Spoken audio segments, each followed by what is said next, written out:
Delphine en toute sérénité. Delphine Vespizer sur Nutri Radio. Bon, attendez, la voix. Qu'est-ce qui se passe? Bonjour Delphine. Bonjour Fabrice. C'est l'émotion de vous retrouver encore sur Nutri Radio chaque semaine en présentiel. On est bien là, merci Delphine d'être ici. On est super bien. Et puis en plus le sujet du jour, je peux vous dire qu'il va nous faire du bien à tous. Je crois. C'est vrai, on va parler, mesdames, messieurs, de calinothérapie. Alors vous dites, mais oui, c'est pour ça que je vous dis la semaine dernière dans l'émission, je choisis les sujets crescendo. Ah oui. Vous allez voir, dans 3 semaines, on fait un sujet sur la nudothérapie. Non. C'est vrai? Non, je plaisante. Mais non, mais la calinothérapie. Il y en a qui dit oui, il dit ça. Oh, c'est un malin, lui. Mais non, on parle de calinothérapie. Pourquoi Delphine, calinothérapie? Alors, est-ce que je peux juste revenir sur ce que vous venez de dire? Oui. Parce que vous avez parlé de la nudothérapie. Est-ce que vous savez que le fait de dormir nu dans un lit avec la personne que l'on aime renforce les liens? Parce que par exemple, si vous dormez les deux... Je le confirme. Non, vraiment. Ça crée du lien. Si vous dormez les deux en sous-vêtements, en slip par exemple, vous n'aurez pas le même lien que si vous dormez tous les deux nus. Je vous confirme. Effectivement, c'est pas le même lien qui se crée. C'est un peu comme... Vous avez vu le film Avatar? Je vais aller le voir. Voilà, la connexion avec le slip, c'est pas la même chose que sans. C'est pas la même connexion. Non, mais effectivement... On va pouvoir donc faire une émission là-dessus parce qu'on a des choses à se dire. Écoutez, ça y est, c'est parti. Mais donc on va commencer par les câlins. Les câlins, les free hugs. Vous savez, on voyait ces images là dans la rue de jeunes hommes ou de jeunes femmes qui proposaient des câlins gratuits à des passants. Oui, on voit de plus en plus ça, c'est vrai. Alors, on a besoin de câlins. Alors, il y a des études, il y a beaucoup de vertus pour le câlin, en hiver notamment, pour pallier le manque de lumière. Voilà, par exemple, c'est un anti-déprime, ça va nous apporter aussi du réconfort, de la chaleur, de la confiance. Il y a des vertus cardiovasculaires. Il y a, selon une étude américaine qui est citée sur Madame Figaro, ça crée un rempart contre certains virus et certaines maladies, notamment ceux apportés par le froid. Alors on va en parler aujourd'hui. Alors évidemment, il y a ce volet un petit peu études scientifiques, mais on parlera quand même juste de ce côté émotionnel, cet aspect émotionnel du câlin. Et on en parle avec Magali Maté, qui a été, mais qui est toujours d'ailleurs la créatrice du métier de câlinothérapeute en France. Bonjour Magali. Bonjour à vous. Merci de m'accueillir. Bonjour Delphine, bonjour Fabrice.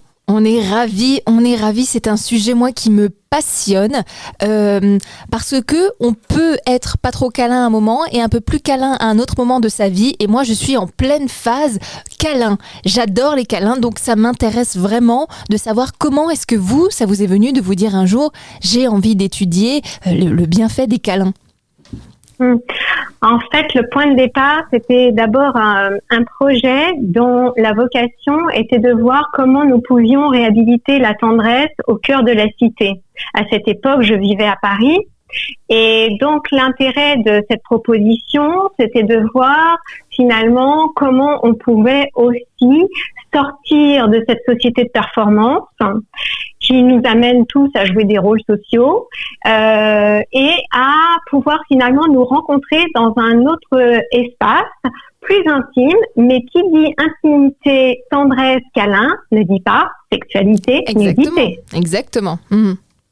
Je rebondis sur ce qu'a dit Fabrice tout à l'heure parce que c'est souvent le biais un petit peu on en rigole, la nudothérapie. Oui, tout à fait, mais on a toujours ce côté-là et je le vois bien, j'ai fait de nombreuses interviews, vous savez, et c'est toujours un peu l'angle qui est abordé au départ où on rigole un peu comme ça, mais en fait, il y a une réelle profondeur parce qu'il faut pas oublier qu'à travers cette tendresse, ce sont beaucoup de personnes qui finalement souffrent, qui sont dans des profondes douleurs aussi. Et finalement, toute cette vocation était bien évidemment pour eux une opportunité de passer de la douleur à la douceur. Moi je rigolais, mais c'est vrai, on le prend sous le prisme, on va dire, de l'humour, et parce que comme c'est quelque chose, calinothérapie, ça démarre par un câlin, etc. Mais c'est vrai que c'est hyper important. Et ce que vous avez dit, Delphine, ça me parle aussi.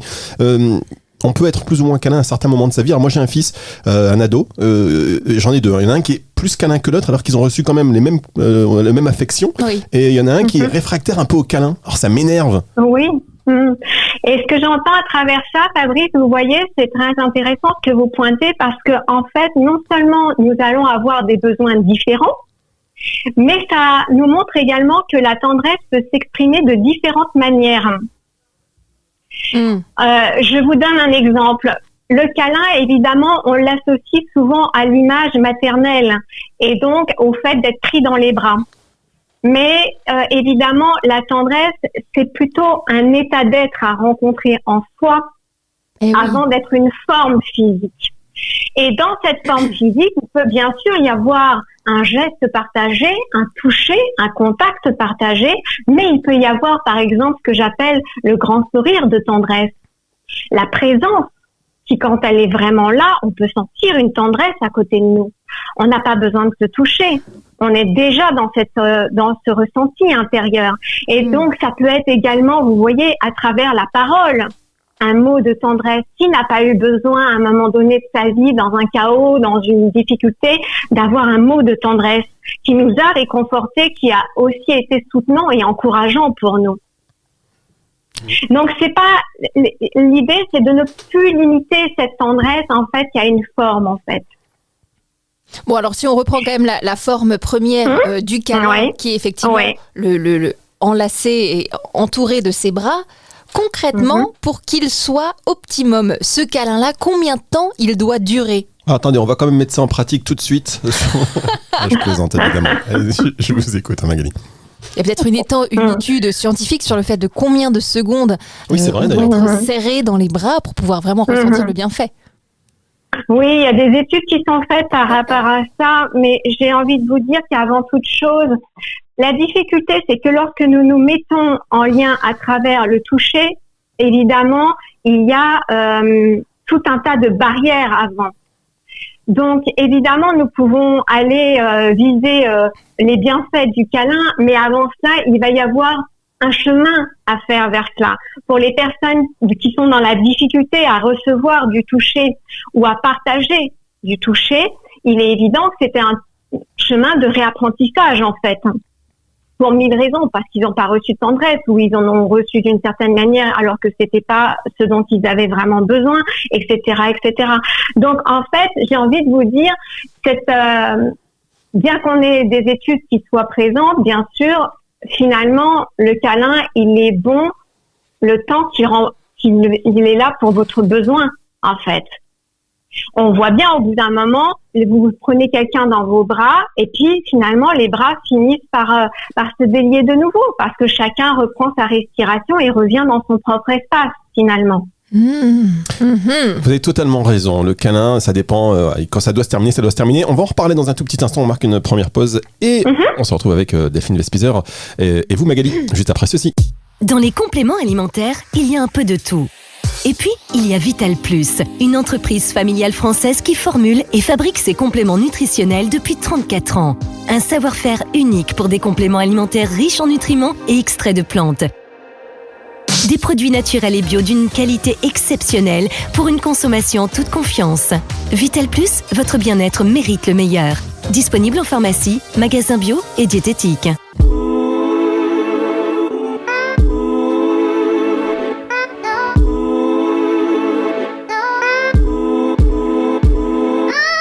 Delphine, en toute sérénité.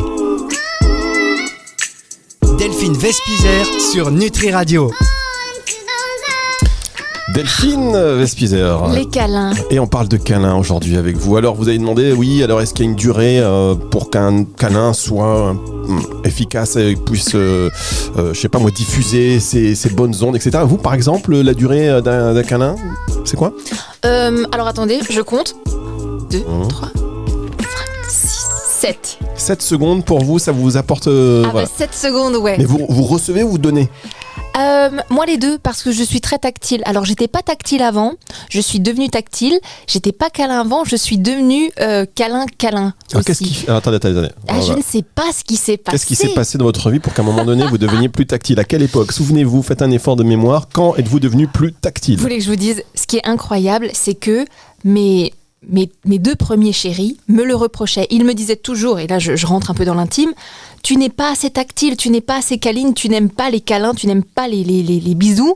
Et aujourd'hui, je suis totalement l'inverse. Donc, il y a aussi des choses dans la vie qui font que on évolue et qu'on peut devenir de tout un à tout autre. D'accord, donc il y a, pour revenir sur ce que vous avez dit, les 2 premiers chéris qui disaient tu n'es pas assez tactile. Ah ouais. Et là, sur cette planète, il y a quelqu'un aujourd'hui qui se plaint du contraire. C'est ça que vous dites? Exactement. T'es trop tactile, lâche-moi, tu m'énerves. D'accord. Ok. C'est tout Appel à témoignage. Si vous êtes cette personne et que vous voulez apporter votre contribution à cette émission, moi, je suis tout à fait prêt à écouter. Parce que c'est vrai, faut pas être trop collant. Ben oui, mais c'est vrai. Et alors aussi, revenir sur ce mot français, ce mot commun, par exemple, en couple, on va se faire des câlins, ou ils se sont fait des câlins. Et très souvent, on rapporte ça effectivement à la sexualité, parce que même le mot, allez, on fait des petits câlins, c'est ça. Donc, ça veut bien dire que même en dehors, en couple, par exemple, de la sexualité, il y a cette notion de câlin encore qui se met dessus pour vraiment pouvoir appeler ça faire l'amour concrètement. C'est le mélange de la sexualité et de ces fameux câlins. Est-ce que c'est ça ? Nous sommes avec donc Magali Maté. Qu'est-ce que vous en pensez, Magali Maté, qui a créé le métier de câlinothérapeute? Vous étiez animatrice aussi des ateliers câlins. Ça a évolué aujourd'hui. Vous avez évolué. On va y revenir après en fin d'émission, parce qu'aujourd'hui, vous ne faites plus vraiment ça. Il y a encore ces ateliers, mais vous avez aussi, ça vous a permis de faire toute autre chose, de rester dans le bien-être, mais d'évoluer d'une manière particulière. Est-ce que ce que dit Delphine, ça vous parle? Oui, là où ça me parle, Delphine, c'est qu'en fait, d'ailleurs, c'était une vraie problématique que j'ai pu constater, c'est que bien souvent, les personnes confondent leurs besoins de tendresse avec la sexualité, en fait. Ouais. Et comme elles n'osent pas demander de la tendresse, eh bien, elles consentent à partager de la sexualité alors que ce n'est pas leur besoin véritable. Exactement. Et ça, c'est un vrai écueil.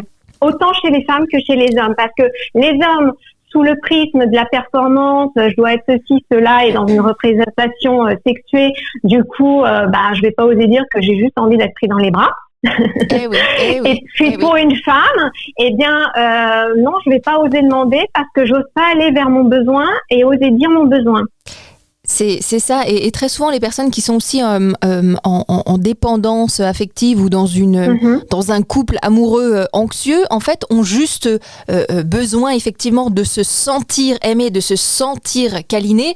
Et donc, quand ils n'ont pas ça pour se rassurer, très souvent, ça va être des gens qui seront en demande relativement excessive sur la sexualité, puisque ce sera leur seul moment où il y aura vraiment un contact et une connexion, alors qu'en fait, s'il y avait la connexion en termes de câlin et vraiment de présence active de l'autre personne, on n'aurait pas besoin de se focuser en fait sur la sexualité à proprement parler, où là il y a un vrai échange, ça aussi.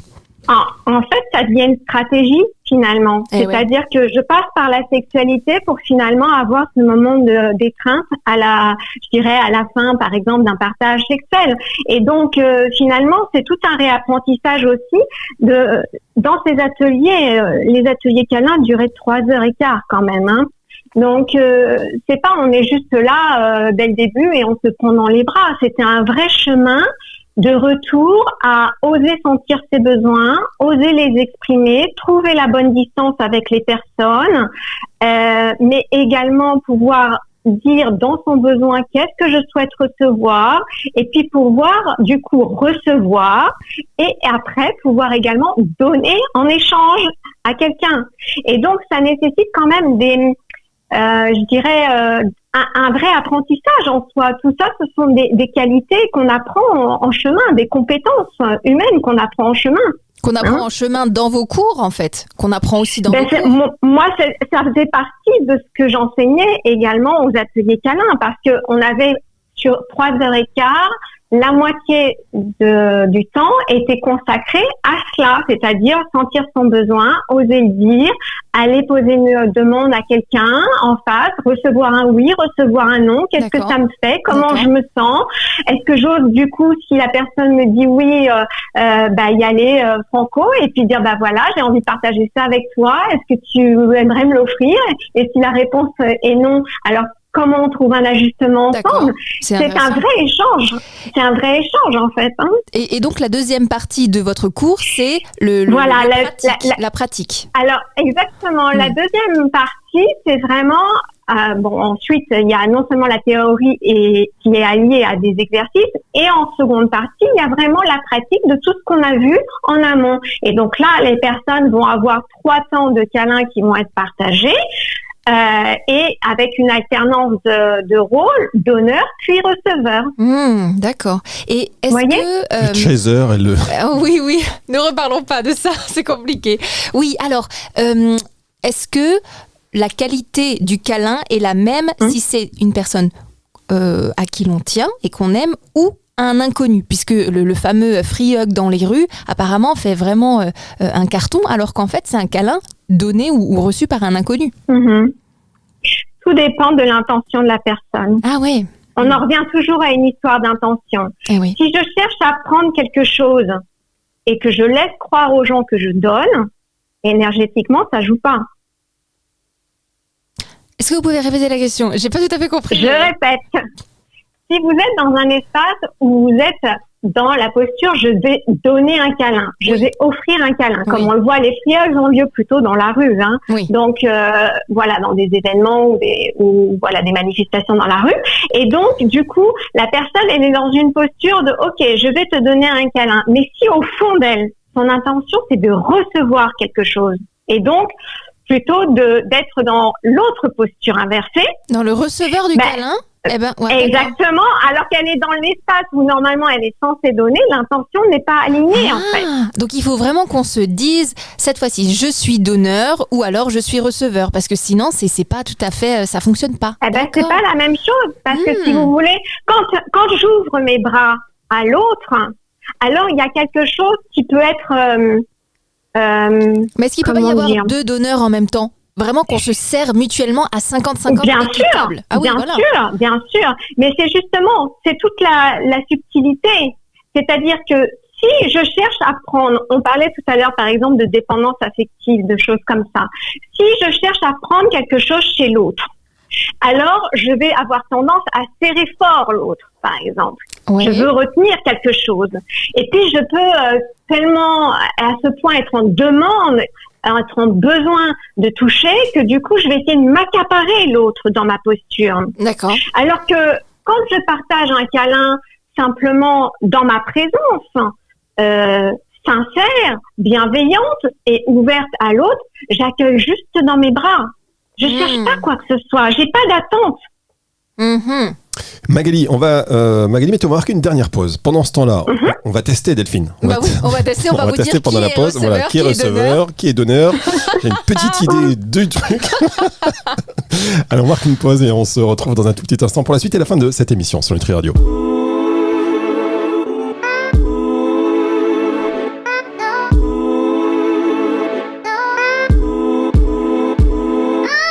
Delphine, en toute sérénité. Delphine Vespizer sur Nutri Radio. Ah là là. Ah, qu'est-ce que j'ai reçu? Ça, vous pouvez le dire. Qu'est-ce que j'ai pris? En tout cas, les câlins, ça fait du bien. Non, les câlins, ça fait du bien. Et le rire aussi, ça fait du bien. Et la bonne humeur. Parce que vous savez, chers auditeurs, que pendant la pause, en réalité, il se passe rien du tout. Mais c'est important de faire travailler l'imagination, surtout le mien. Et non, mais en fait, c'est bien d'être dans la bonne humeur. On parle de calinothérapie avec Magali Maté, qui a animé. Je dis qui a animé parce qu'on va revenir un petit peu sur ce que vous faites aujourd'hui et pourquoi vous ne vous dédiez plus forcément à ce métier de calinothérapeute. Mais auparavant, quand même, 2 choses. La première, c'est que vous avez dit, vous, Delphine, tout à l'heure, que quelque part, la sexualité, ça pouvait être...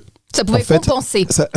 En fait, une espèce de justificatif pour avoir ce câlin. Exactement, donc, une excuse. Voilà, une excuse. Donc je voudrais dire à tous les hommes qui nous écoutent, arrêtez les câlins. C'est vrai en plus. Si vous arrêtez les câlins, après on est beaucoup plus... Voilà, sexuel. Donc je veux dire juste quelque chose, les hommes, les câlins, vous avez bien compris. Plus vous en faites, plus vous aurez juste un câlin et derrière... Non, mais en fait... Moi, j'ai une invitation pour la jante masculine comme pour les femmes. C'est vraiment oser dire votre besoin de tendresse. Simplement, exprimer ce besoin-là à l'autre, c'est lui laisser l'opportunité de lui-même le reconnaître et d'oser le dire également. Oui. Et vous avez raison. Faites-vous ce cadeau. Et alors, ma deuxième question après, Delphine, je vous promets, je vous laisse tranquille, mais même d'ailleurs, question à Magali, mais le câlin, est-ce que ça dans la mesure où c'est quand même de l'intime, et imaginons que l'intention soit hyper bienveillante juste pour le câlin, mais est-ce que quelqu'un qui va être en attente d'un câlin, cette connexion, on va dire, parce que là il y a une vraie connexion, Oui. est-ce que ça peut pas générer des sentiments d'ordre amoureux? Alors, à mon avis, donc effectivement, par exemple, la sexualité, à force de le faire, ça donne des sentiments. Et je pense que les câlins, s'ils sont vraiment répétitifs et s'ils font du bien, comme tout ce qui fait du bien, au bout d'un moment, on en devient un peu addict, dans le sens où ça nous fait du bien, on a envie de reproduire le truc. Donc je pense qu'une personne qui nous fait des câlins tous les jours, au bout d'un moment, peut-être qu'on peut développer des sentiments amoureux. Je sais pas ce que vous en pensez. Magali, vous avez dit, quand vous avez créé donc ce métier de câlinothérapeute, vous organisiez donc des ateliers câlins, des inconnus qui se faisaient des câlins. Est-ce qu'à un moment donné, il y a des couples qui se sont créés? C'est pas l'objet des ateliers. Ouais, non, mais est-ce que ça arrivait? On en revient toujours à l'histoire de l'intention. Si votre intuition, c'est de séduire l'autre, et que votre stratégie, c'est de lui donner la tendresse dont elle a besoin, ou dont il a besoin, vous allez jouer un rôle. Donc, vous allez jouer à travers le câlin. Ok, je te donne du câlin, mais en fait, je cherche à te séduire. Le message ne sera pas le même. Oui. C'est pas le même message. Oui. Si moi, je suis juste dans mon intention de t'offrir cet espace simplement de bienveillance, d'empathie, de plénitude, de bonté, non, ça ne laisse pas la porte à cela, vous voyez ? Alors, est-ce que dans vos cours, il y a des gens, par exemple, qui viennent en famille pour recréer du lien parce qu'ils sont généralement pudiques ensemble et, par exemple, on peut offrir ce cadeau-là à sa mère, son père, à son frère pour pouvoir recréer une complicité, par exemple? Alors, j'ai pas eu tellement de cas de famille.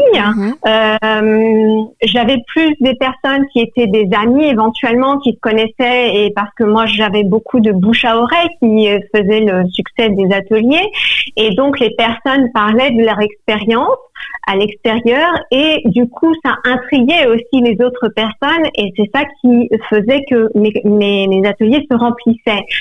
Néanmoins, je distingue la câlinothérapie des ateliers câlins, parce que les ateliers câlins, c'était vraiment dédié à l'espace collectif, à tout un groupe. Alors que la câlinothérapie, c'est dans ma pratique aux ateliers câlins et après avoir eu l'expérience un certain nombre d'années, que j'ai créé la câlinothérapie pour avoir un espace en one-to-one, en individuel. Parce qu'il y a des personnes qui n'étaient pas en possibilité d'aller directement dans le grand bain du collectif, entre guillemets. Oui. C'est-à-dire que quand vous avez été attouché, quand vous avez eu des sévices sexuels, etc., c'est un vrai travail thérapeutique, hein. Donc c'est comme ça, c'est pour ça que j'ai créé la câlinothérapie, pour pouvoir être dans un espace de guérison, mais aussi de reconstruction, de restauration, de réparation, hein. Et donc il est évident que pour ces personnes-là, il y avait un temps d'espace qui, à travers l'individuel, permettait vraiment d'être encore au plus proche du respect de leur rythme à eux, pour s'ouvrir de nouveau à l'espace du toucher. Alors, quel est le profil de personnes qui vont venir dans vos séances de câlinothérapie? Est-ce que c'est forcément des gens qui sont célibataires ou en manque d'affection? Il y a tous les profils, aussi bien des gens qui pouvaient être en couple, des gens qui étaient célibataires, des gens qui arrivaient dans une nouvelle ville qui connaissaient personne. Je vous donne un petit peu vraiment des profils très différents. Oui. Des gens qui avaient un manque de tendresse depuis l'enfance, des gens qui avaient été blessés dans un couple, qui avaient par exemple aussi des dépendances affectives, etc., etc. Il y a vraiment tout un panel de profils, hein. Moi, je trouve ça hyper intéressant, mais c'est vrai que notamment la partie où on doit aussi le câlin, ça sert à recréer du lien, parce que parfois on n'y arrive plus, et c'est hyper intéressant. Alors juste pour terminer cette émission avec vous, Magali, aujourd'hui donc vous n'animez plus vraiment d'atelier câlin. Comment vous avez évolué et pourquoi vous avez arrêté? Alors en fait, après 4 ans vraiment à m'occuper que des ateliers câlins, parce que j'ai fait d'autres choses aussi dans ma vie avant, hein. En 4 ans, j'ai accueilli à peu près 6000 personnes dans mes bras. 6000, mais vous êtes, comment ça s'appelle? C'est Ama, vous êtes Ama. Mais c'est ça aussi, oui. C'est mon surnom, en fait, en tant qu'experte câline. J'avais été baptisée par le Parisien comme la petite Ama, effectivement. Et au bout d'un certain temps, j'avais vraiment envie de pouvoir proposer un autre espace parce que là, on était dans un contexte où finalement, la tendresse, elle était quand même associée au fait d'être avec quelqu'un d'autre. Évidemment, si je suis touchée, c'est par quelqu'un d'autre. Néanmoins, la tendresse, pour rencontrer cet état d'être, il y a quelque chose qui a besoin de se rencontrer à l'intérieur de soi. Et cet état d'être à rencontrer, évidemment, si je vais à l'extérieur en permanence, je peux pas rencontrer cette intériorité. Je peux pas rencontrer cette profondeur d'être à l'intérieur de moi. Parce que l'autre va toujours être, entre guillemets, soit un pansement, soit une option, soit quelqu'un qui va m'apporter une réponse par l'extérieur. Mais du coup, moi, où je suis ici, en capacité de moi me contenir dans mon besoin de tendresse et comment je peux trouver cet état de tendresse à l'intérieur pour être vraiment dans cet amour aussi qui va pouvoir déborder de moi et comment finalement je peux être moi en présence, seule, dans cet espace de tendresse et ne plus aller le chercher à l'extérieur. C'est pas facile parce que pour moi, ça passe. Pour moi, mais c'est très personnel, ça passe forcément, c'est le genre de choses qu'on a envie d'aller chercher à l'extérieur en fait. Alors je vais vous raconter par exemple, je vais vous citer un exemple. Vous voyez quand on a des grands chaos dans son existence, par exemple qu'on rencontre des deuils successifs, il y a un endroit de nous où bien sûr il y a une partie de chagrin, de tristesse qui va être présente, voire de colère également qui font partie des étapes du deuil. Et puis il y a un endroit en nous où on va toucher cet état de tendresse, en fait. Où on peut être là pour soi. Où on peut se donner cet amour à soi-même. Où on peut poser sa main sur soi, sur son corps, pour se dire, je suis là. Je suis avec moi. Je me tiens la main. Vous voyez? Et effectivement, c'est une autre étape. C'est une autre profondeur. Et moi, j'avais vraiment envie, après ces 4 années passées à accueillir toutes ces personnes, à leur permettre de vraiment rencontrer cet état intérieur. Parce que ça change votre vie. Ça change votre regard sur vous, sur l'autre, sur le monde, sur le divin. Sur tout, en fait. Sur toute votre existence. C'est un autre monde de regarder le monde avec des yeux de tendresse. Votre voix est incroyable et elle nous apporte même à travers les ondes comme ça du réconfort et du câlin. Et c'est vrai qu'en fait on vous laisse parler et ça nous fait vraiment du bien. Et alors je sais pas vous Fabrice, mais moi j'étais j'étais accoudée comme ça et c'est vrai que je sentais votre main. Non mais c'est vrai, moi virtuellement j'étais en train de me faire un auto-câlin aussi. Moi aussi. On se câline. Vous voyez, c'est un enveloppement en fait. Et cet enveloppement, on peut soi-même se donner cet espace-là, en fait. Et on peut le vivre en permanence. Alors, quand je dis en permanence, c'est un grand mot parce que nous sommes jamais arrivés au bout du chemin. Mais quand on se quitte la main à cet endroit-là, une fois qu'on l'a goûté, il est vraiment possible d'y retourner, en fait. Vous voyez, c'est comme un état d'éveil à soi-même. Ok, à l'endroit où je vais me maltraiter par moi-même, par des mots que j'emploie, par des comportements que j'ai avec moi-même, comment je peux avoir cette tendresse vis-à-vis de moi et de reconnaître simplement ce qui est là dans l'instant. Que ce soit dans le douloureux comme dans le heureux. Dans le confortable et l'inconfortable. Alors c'est comme ça que j'ai continué finalement ce travail, mais sous une autre forme, c'est-à-dire à la fois en thérapie, là encore sous format individuel, et également en coaching, parce que il y a toujours l'espace en thérapie où le chemin c'est d'aller de la douleur à la douceur, la tendresse reste toujours le fondement de mes propositions de toute façon, mais Et aussi, une fois qu'on a réparé des choses, restauré des choses à l'intérieur, guéri des choses à travers cette tendresse qu'on a pu rencontrer, alors finalement, eh bien, comment on peut faire aussi de nos difficultés des opportunités. Et là, c'est la voie du coaching. C'est extrêmement complémentaire. Eh bien, merci beaucoup. Merci beaucoup, Magali Maté. Merci pour ces mots qui nous ont réchauffé le cœur. Je sais pas vous, le corps. Qui nous ont réchauffé, enrobé, enveloppé. Je pense que les gens vos patients ou les personnes qui viennent vous voir en séance individuelle doivent vraiment ressortir gonflés de l'amour et d'amour universel ou d'amour maternel. Je sais pas comment on explique ça, mais en tout cas, c'est quelque chose amour inconditionnel. Inconditionnel. Eh bien, merci pour ce moment. Merci beaucoup.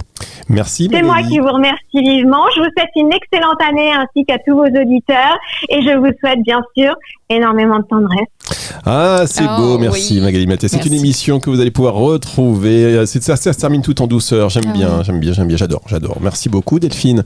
Merci encore à vous, encore une bonne idée. Une très bonne idée, c'est la vôtre. Mais non, vous savez, c'est quelque part qui voilà, c'est la connexion. Absolument. Et chers auditeurs, vous pouvez retrouver cette émission en intégralité. Je vous conseille de l'écouter, de la réécouter, mais surtout de la partager parce qu'elle va faire du bien à beaucoup, comme toutes les émissions de Delphine en toute sérénité. C'est sur Nutri Radio.